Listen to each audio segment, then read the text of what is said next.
Hi guys, it's SkintBoot here, and today what I'm going to be bringing you guys is my very first VR video. And for the very first VR video, I think it's sensible to bring you all my review of the Oculus Rift with touch controllers, one of the cheapest and more well-known virtual reality headsets on the market. Now, I will say in advance, my throat is completely and utterly fucked. I'm not very well, so I do apologise if you don't like the much raspier and deeper voice. I'm going to be doing a lot of editing to cut out all the coughing, but I thought I'd just give you a little heads up, just in case you're wondering, but I'm okay, don't worry. So I've owned my Oculus Rift for well over a month now, and I've played around with it an absolute ton. I've played lots of different games, I've moved the sensors around, and I've made mental notes of issues, advantages, and drawbacks. So as a result of this, I want to bring you my honest review of the Rift, looking into the controllers, tracking, games, and some disadvantages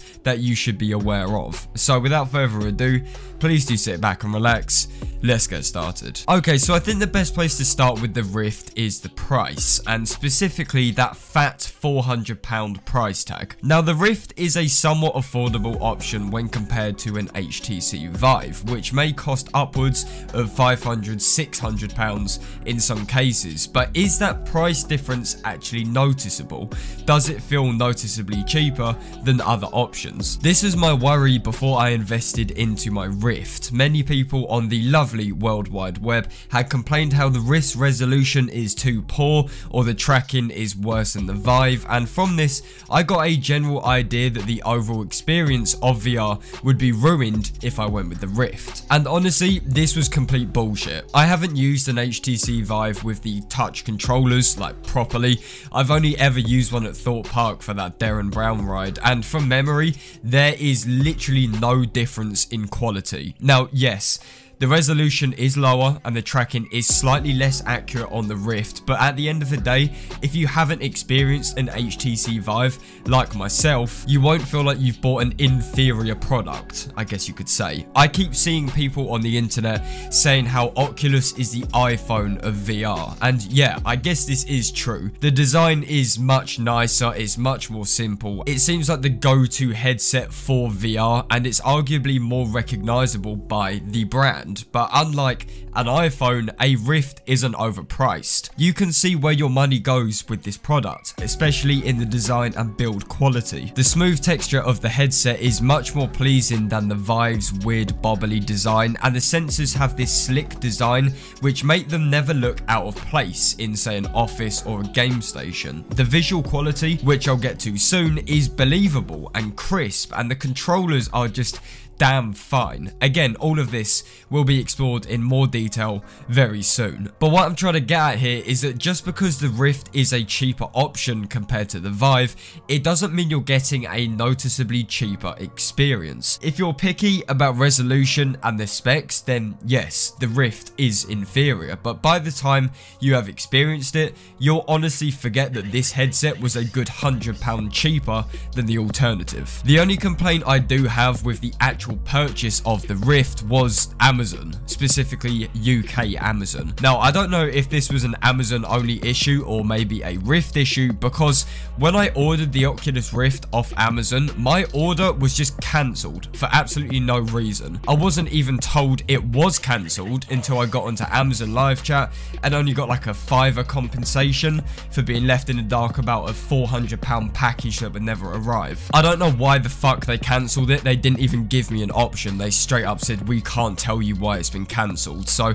in the end, I managed to pick it up from Argos for the exact same price. But Amazon can honestly suck my fucking ass. The worst stress I've ever been through in a long time. So word of warning, it might happen to you. Just be careful of Amazon, fucking scumbags at the top. Who is the CEO of Amazon? That prick that makes his workers piss in water bottles. Capitalism at its finest. Anyways, let's get into the important stuff. Now, the setup of the Rift is is easy peasy. All of the calibration is done through the guide displayed on the monitor, and there are even little videos to aid your setup. Now, the one thing I will say is make sure you have enough USB ports.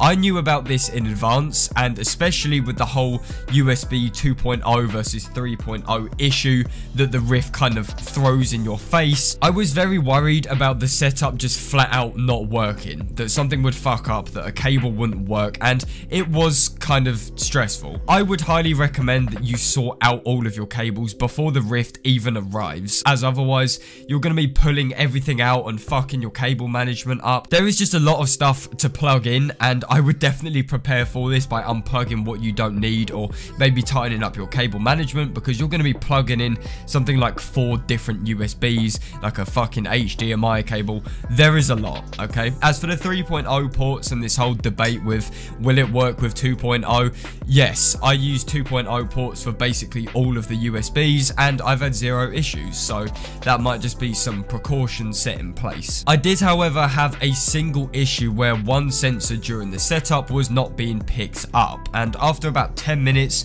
of unplugging and replugging, switching USB ports and so on, I found out I needed some Oculus driver update, which was found in the internal files on Windows. Yeah, it was really fucking weird, but it seemed like a somewhat common issue because I found the fix on the internet. Other than that, the setup was easy, it was adjustable, there's options to recalibrate multiple times as well during and after the setup, so it is very user friendly, minus the weird driver update that wasn't done automatically. Okay, so let's move on to the hardware. Now, the touch controllers which come with the touch bundle are absolutely amazing. 0 complaints with these in terms of design, functionality, all of that. They are perfect for every game.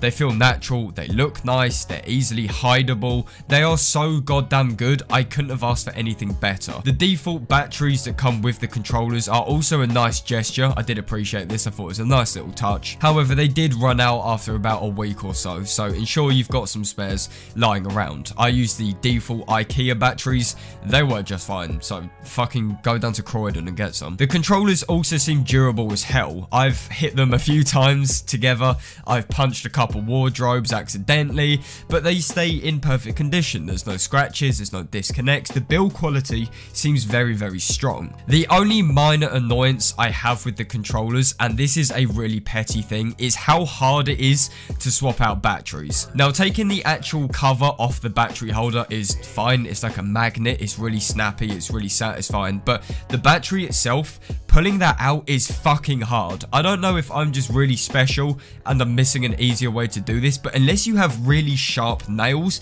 you cannot get your finger under the battery to pull it out. It's really hard. There is literally no breathing room in this little fucking compartment, so if you're trying to pull out this dead battery, I've resorted to using like rulers or anything sharp to get under it, because my fingers just don't work. I don't know if they're fat, I don't know if this is a design issue, it's just the one tiny thing that really annoys me. But honestly, this probably doesn't apply to everyone, so it's not a deal breaker. The Rift does also come with headphones, and this is something which I was a little bit worried about before I made the purchase. I was thinking like, will I have to use my Krakens? That's yet another cable I have to avoid, things like that. But no, the Rift has a pair of headphones that are attached to the headset itself, and although I assumed that these would be shit, you know, default headphones are usually quite bad, they're actually really fucking good, and I have no desire to replace them whatsoever, which is really weird, but really appreciated. Okay, next up is the sensors. Now, when I was deciding on a headset to buy, when I was torn between the Rift and the Vive,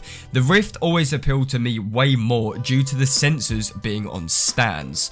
Now, I hated the idea of having to drill shit into my wall, like how the Vive sensors need to be wall mounted in order to function. It seemed like a big ass commitment that would turn into a big ass problem if you say moved house or you swap furniture around, so having sensors on a stand like the Rift provides is, at least for me, a really good benefit. Now, mine sit nicely on my desk and actually fit surprisingly well. You know, they're not too chunky, they almost look like high-tech lamps, which help with the camouflage and the general fitting in with the room setup, things like that. The sensors track nicely when you're just, you know, facing them straight up, but they are not perfect. For one, having sensors on your desk creates this issue where some heights are not tracked. For example, the sensors can be tilted up and down, so if they're tilted more up, they will track your high up hand movements but won't track your low down hand movements, and vice versa. So getting this perfect is quite hard, and generally speaking,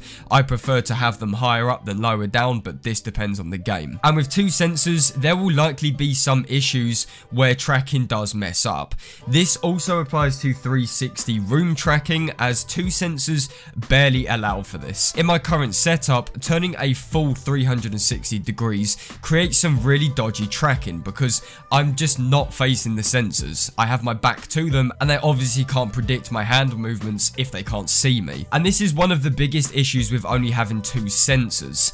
And this is also where people say a third sensor is much needed, because if you were to put a sensor behind you, this should eliminate that tracking issue. Even one would solve the 360 degree tracking, and I kind of feel like they should include 3 sensors instead of 2, but that's probably asking a little too much. And the issue is, this third sensor costs an additional 50 quid, which isn't that cheap, and at least for me, I can't put this anywhere in my setup because of the lack of USB slots on the computer, a cable running through the middle of the room. Like, it's very suited to a specific play area and it won't work for everyone. It is a major pain in the ass, at least for me, and only sometimes does it bother me enough to get physically frustrated, but it can be worked around. It can be avoided through practice or just buying another sensor, ask one for Christmas or your birthday or something like that. But it is definitely a drawback that I must mention. Alright, so let's actually talk about the experience itself. So the Rift delivers what you expect it to deliver. Good visuals that feel immersive and like you are actually there. The first time properly experiencing VR is a truly strange and exciting prospect, and the Rift does not fail to catch that pivotal moment. Some games obviously look better than others. I mean, Gorn, for example, which is easily my favourite VR game, looks lifelike in terms of resolution and scaling, where others like Skyrim take a bit longer to get into since they are not built from the ground up with virtual reality in mind. As for the general VR experience, once everything is set up, it's just what you expect. It does truly feel like you are in this completely alien world, and especially with horror games, VR is almost too real at some points, and that's fucking incredible. The only limitations, as I said, are the room tracking and the possible limitations of your actual play area, but again, this all depends on the person, so it is very hard to pinpoint. As for games, there are a load of really good VR games that are considered essentials. Job Simulator, for example, is definitely one you must try. Gorn, as I said, is my favourite. Super hot, shooty, fruity. A load of quirky indie games are really good for a VR headset like the Rift. My only complaint is the quality of these games. As VR games in general lack this kind of creative streak, they all feel way too similar. Most are either very short or rely on the fact it's VR to impress you and feels more like a tech demo instead of an actual full price release. I have struggled to find another game which I actually want to buy for the Rift, as most just seem too similar to each other or have about 3 reviews on Steam. Once again, it does depend massively on the taste of the player, but once you get the well-known essentials nailed down, it's hard to find another game that actually appeals to you, or should I say appeals to me personally, because I don't speak for everyone. Final thing, yes, VR porn is possible on the Rift, and I've been pretty fucking let down with it. But to conclude, the Rift is honestly a childhood dream come true. The limitations of this generation's VR are present with cables, tracking, space, etc. But for £400, you can't get a similar experience elsewhere, unless you want to buy an HTC Vive or go with the Pro that's like £2,000 or however much it is. Do I think VR is the future? Do I think VR is a gimmick? No, it's definitely not a gimmick, and I would say it is most definitely reserved a place in the future. I do think that the VR market can only grow as technology advances and taste changes, and I hope that 10 years from now, VR is just as normal and simple and commonplace as having a phone in your pocket. The future is bright. This is really exciting stuff. So if you have the right computer, if you have a powerful enough machine, then fuck it, jump in. So that is just basically all I have to say for this video. Thank you very much for taking the time out of your day to watch it. If you guys enjoyed it, then please do feel free to leave a like on the video, and if you guys could also subscribe to MZK, then that'd be absolutely fantastic. And as always, I will see you guys on my next video. This is SkintBoot signing out.